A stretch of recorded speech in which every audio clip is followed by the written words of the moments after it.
New Year is here. Well, I'm filming this on a Saturday before New Year's Eve, but Christmas decorations are down. Sad, sad. Yeah, it's always a little bittersweet to take the Christmas decorations down because they're so bright and cheery. All packed up, nice and tidy. This morning I'm coming in still with this Peter Thomas Roth cucumber mask. Man, I've been doing this thing every single day and I barely made a dent in this mystery goo. It's all right. I've kind of come to enjoy it though, and I like the cool application which can help reduce puffiness, be very soothing on the skin.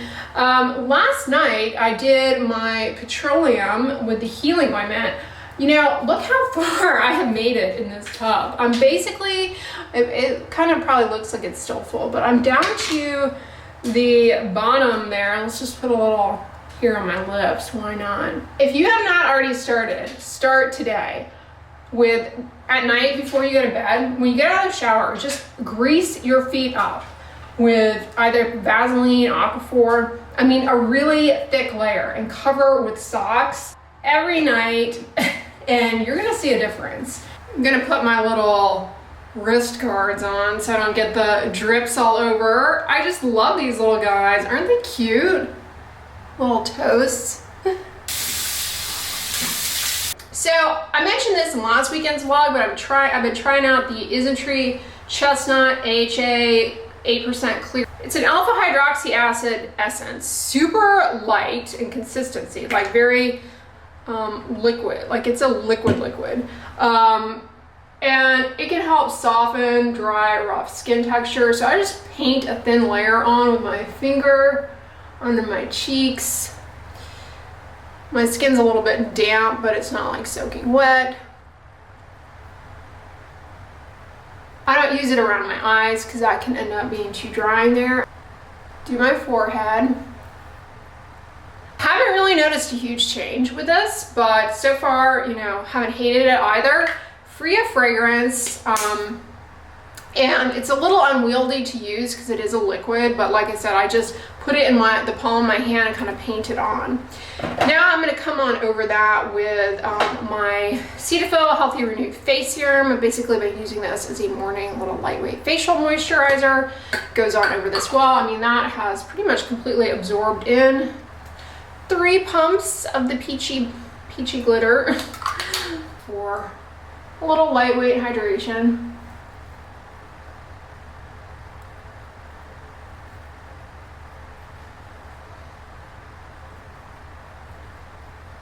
But really quickly, before I put on my sunscreen, I wanted to update you. Last weekend, I shared with you, I purchased this Carmex SPF 30 lip balm. I originally side-eyed this because Carmex is problematic. It has ingredients in it that are notoriously irritating to the lips, but not like immediately. So people put it on and it has this like kind of anesthetic property to it, so it feels really soothing. Then the ingredients end up irritating the lips, making them dry, cracked.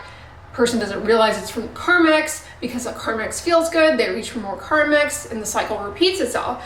But I saw they came out with this Weather Guard moisturizing lip balm, broad spectrum, SPF 30, water resistant 80-minute, organic sunscreen with petrolatum. It does have flavor in it, which is a pretty common irritant in lip products, so just be aware of that. It glides on the lips really easily. It is very protective. Like it does act like a, you know, it's the petrolatum in this, helps to really protect the lips. The flavor is actually, you know, kind of pleasant. There is a little bit of a tingle though. I'm gonna say for sure. I do feel a little bit of a tingle. Don't like it as much as the Banana Boat SPF 50 lip balm. That's the best. But this is not bad. As I said, I've noticed a dearth in SPF lip balms these days. They're becoming increasingly more difficult to come by. One that actually surprised me, does have flavor, is from the Dollar Tree. Chap Ice. Chap Ice is pretty good stuff. So if you were, next time you're in the Dollar Tree, consider getting that one for the winter. Coming in with Whoa Glow. But I've been using it all week and I can't say as I've had any issue with it. Not mad to have tried it out. And I of course have 2 tubes, which is another kind of odd thing I've noticed about SPF lip balms, is they often come in a 2-pack. Like you can't just buy one. So if you don't like it, then you're stuck with 2, which is kind of annoying. But always good to have 2 if you like it, you know, because those things have a tendency to grow legs and walk away. All right, I'm all sunscreened up. I was having a little conversation with one of you in the comments about the need to stir the coffee grounds. So this is a French press. It comes with the stirring sticks. And, you know, when I first got this, I was seeing comments, oh, you need to stir the grounds. It'll taste better. It'll come out better. And so I started stirring them. Really didn't notice a huge difference, if I'm being honest, in the taste. Maybe a little subtle. Maybe some of that was in my head. But I've always just stirred the grounds right when I pour the water in. But I saw one of your comments saying, you know, you really don't need to stir coffee. So I went on Google. It's like, do you need to stir French press coffee? You're supposed to stir the grounds right before you plunge. So after it's sat for, you know, I let it sit for 6 minutes. That's when you're supposed to stir it. And the reason is basically just to make it easier to plunge so that you don't get all the grounds kind of collecting together in one place. Because you guys have seen me sometimes plunge this thing and I have a hard time. But apparently you're supposed to swizzle before you plunge. I've always just been putting the grounds in, adding a little bit of water, stirring, and then letting it sit here for 6 minutes. But instead, I'm supposed to just put the grounds in, add the water, let it sit for 6 minutes, and then stir before I plunge, so it'll be easier to plunge. Let me know if that sounds right to you, but yeah, to stir or not to stir the pot. Coffee tastes delicious. This is the 4 Sigmatic. I'm still making my way through this stash of True lime, orange, grapefruit, and lemon packets. I got this on Amazon a while back. I love these things to add to water. It just, I don't know, freshens it up a bit. Whenever I go on a Southwest flight, I always ask for seltzer water and a True lime packet. It's so refreshing.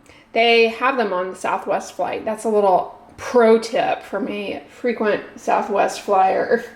Hopefully they don't take it away. You know how airlines are. They get wind that something is comfortable and enjoyable, and then they do away with it. Oh, that 0.05 centimeters of leg room there. You like that? Let's dial it back a notch. Yep, take that away.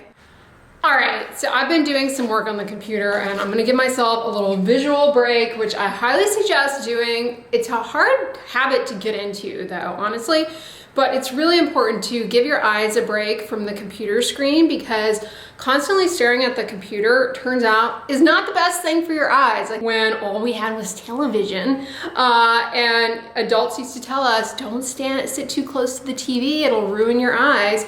Well, fast forward 2024 and we're all like doing exactly what we were cautioned against, and there is actually a rising epidemic of myopia. It's especially problematic in young children. It's increasing basically as a result of constantly staring at screens. So to take better care of your eyes, it's a great habit to start taking breaks more frequently. Ophthalmologists recommend that.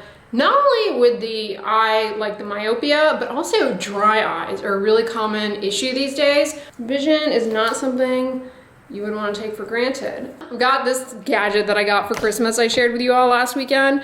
I think when I came on the vlog last time, that was the last time I did this, so just goes to show you how good I am at taking my own advice, but I'm gonna do it. It's so much fun. If you missed last weekend's vlog, it's basically just a ball attached to like a bouncy string, an elastic string that you wear around your head, but it's really good for hand-eye coordination. It's called a box ballin. It actually comes with a little app and you can compete with other people. It's a lot harder than it looks, trust me. Like I'm not gonna be entering the ring anytime soon. Although, you know, they have those YouTuber boxing championships. You guys, you never know. You never know. Or, you know, it's like for charity. Comment below, what YouTuber do you think I should I should go up against in the ring for a good cause, of course. I don't think I've ever been in a physical fight, an altercation. Thank goodness, you know, violence is not the answer. Yeah, kids could be tough. I was never bullied though, fortunately. Like, I was never like the popular kid, but I definitely was not bullied. Like, I feel as though, I mean, people from my elementary school, middle school, and high school may beg to differ, but I feel as though I was generally well liked, but I was definitely not going to be, you know, Miss Popularity. Yeah, I had lots of friends, acquaintances. I was pretty friendly with all of the like cliques and groups. Plus, you know, I was so involved in ballet that I honestly did not have time to really socialize or get into any trouble. In high school, I was, you know, I was really focused on doing well in school. After school, I would go straight to ballet. We'd have class every day and then rehearsal until, you know, late at night, get home, eat dinner, finish up homework, go to sleep, wake up the next morning super early to do homework, go to school. And on the weekends, like Saturday, we had ballet early in the morning. And it was a drive too to ballet. We had class and then we had rehearsal all day Saturday. So usually get home like 5 or 6 o'clock at night. It was homework, and you know, then Sunday was like just chilling out. So I had a lot of friends at school, but I was not really, like in high school especially, I was like laser focused on what I wanted to do. I was not going out partying, running around, acting a fool.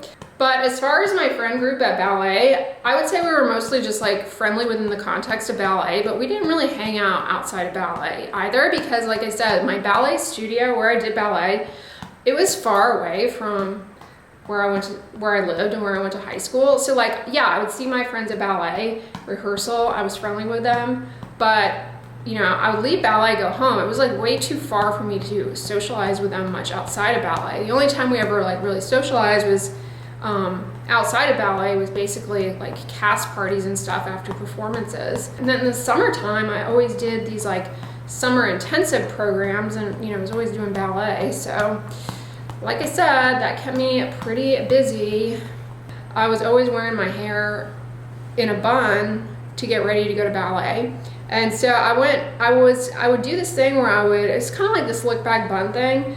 It's no wonder I didn't develop traction alopecia. I had like a spray bottle of water, and I would spray my hair, and I would definitely slick it back, and then I would put hairspray, pull it up, and I'd brush it real tight, high ponytail, and then I'd do like, I call it a fold over twist. I had these barrettes that you used to be able to get at the craft store. I haven't seen them in years. You could get them at the craft store to make hair bows, and I used to secure one kind of like I have my hair now. Got my little break in.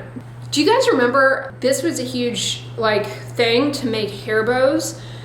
And I even remember this was so much fun actually, because it was something we would do at like Girl Scouts or craft fairs, or like at a sleepover, you'd make hair bows. And so you could get these barrettes at the craft store. And I remember they had this stuff where you could make these bows, and it was basically like this clear plastic, the hair bow plastic. I don't know if I'm explaining it right. You sealed it up. You could put like glitter and stuff like that, and you could shake them. Oh my gosh. And then you'd put all this like pizzazz in. Those were fun. Anyway, all that yammering aside, I got my eye break in, and my eyes are gonna thank me for it. So I'm getting ready to do a video for you all on affordable dry skincare products, and this Aveeno Skin Relief Body Wash is a really great body wash option if you deal with dry skin, eczema. Honestly, anyone I think would get along well with this. It's, you know, I've tried a lot of fragrance-free body washes. For example, of course, there's Dove with their Quarter Moisturizing Cream. I've mentioned this on here before, but I find that Dove body wash, I don't know, it's kind of filmy. Anyway, I prefer this, probably because I just love the sensory experience of having oats in skincare. I find that, I don't know, it's very soothing, you know, with the avenanthramides and everything. Plus, oats have this ability to like hydrate as well as cleanse. Down in the description box, I'll link my affordable dry skincare list because there are some gems, including this. Well, hey guys, where have Walmart pajamas been all my life is all I have to say, because I'm really picky when it comes to pajamas, especially like the long sleeve, long pants kind this time of year. They've got to be breathable. I don't want to overheat. And I've just been loving these like super soft Joy-Spun PJs. Anyway, I finished up one of my 2023 skincare favorites, the Tree Hut Moisturizing Shave Oil. The birthday cake scent, not my favorite, but hey, I'm not mad at it. It's kind of a vanilla coconut. It's not a bad scent, but I just really like the watermelon. You know, Tree Hut is a brand that honestly has really surprised me. Like, I never would have expected to like it so much. I always kind of felt like, oh, it's gonna just be one of those overly fragranced things that's probably drying. And man, it has been like the complete opposite. Like, their body wash is really good.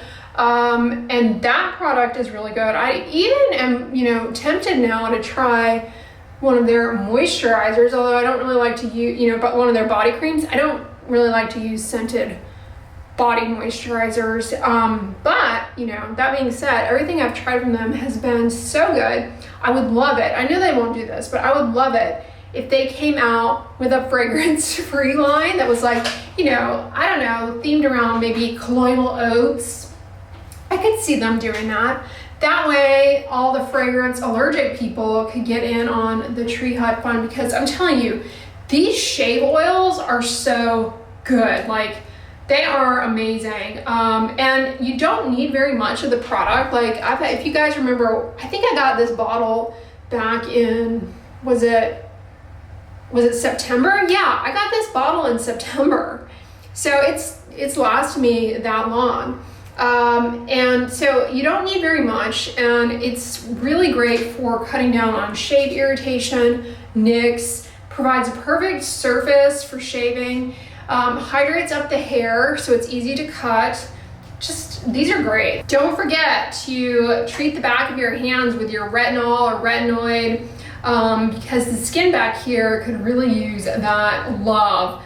Great for improving, you know, the skin here, it's thin, and when you get to be a much, much older adult, because the skin here is thin to begin with, and it gets thinner, more fragile with advancing age, this is an area that's prone to like a lot of tears, injury, bruises. So, you know, doing your best to take care of the skin, it's gonna pay off. We all focus on our face, right? Because, you know, aesthetics and everything. That's one thing about dermatology that's kind of a blessing and a curse, is that the visual appearance can motivate people to, you know, take responsibility for it, versus, you know, things that go on internally that you don't feel per se, like your blood pressure, like whatever, that enigmatic number that pops up every time they squeeze my arm. What is that? But your skin, you know, you really see that firsthand. But we tend to focus so much on our face, but hands, I'm telling you, hands are neglected territory. Hands and neck. And honestly, you know, another area, not so much that like sees a lot of sun and gets a lot of sun damage throughout your life per se. I mean, depending on your lifestyle and your habits, I guess it you know, it can, but it's usually, you know, moderately sun protected throughout your life. But when you get up there in advancing age, or even, you know, in your late 20s, 30s, your upper thighs, they, you know, they need a little TLC when it comes to using your, don't forget to put moisturizer there, because as an atopic, I pretty much require moisturizers to control my atopic dermatitis. Like, it's just a mainstay, and it's just something I'm used to. But because my atopic dermatitis, my eczema, primarily on my legs are problematic for my eczema. They always have been, but it's from the knee to the ankle. It doesn't really affect my upper thighs. So I'm really, really diligent about moisturizing my lower legs, because I know if I don't, you know, I can get a flare down there. But my upper thighs, I'm negligent. And so there's a disconnect in moisturizer. I'm coming in with the Oribe Gold Lust. I finished up the Redken Acidic Bonding Concentrate. Ended up liking that. I ended up liking that. It did what it's intended to do. You know, it's not really meant for my hair per se, but I saw benefit using it consistently. It took me a while to really appreciate much of the difference, but this Oribe hair oil, the nourishing hair oil, you only need a little bit of this. It goes a long way. I wish this came in a fragrance-free version because it does, you know, I like the scent, but it is, you know, going to be a problem if you're allergic. So I'm really enjoying that book I got from the library, the Barbara Kingsolver book, The Demon Copperhead. And I was just reading it now before I got in the shower a little bit. And I just love the way that the main character is narrating. It just has the funniest thoughts that go through his head about people. And it's comical. Like I really relate to this kid. There was I love the Poisonwood Bible, but there's another one besides the bean trees, and I'm blanking on what it was called. And I loved that too. Like I've not had a bad Barbara Kingsolver experience in my reading days, but yeah, I so far I'm enjoying this. Anyway, y'all, I'm gonna wrap this vlog up here. Thank you so much for making it to the end. I hope you guys are having a fantastic weekend. If you like this video, give it a thumbs up, share it with your friends, and as always, don't forget, sunscreen and subscribe. I'll talk to you guys tomorrow. Bye.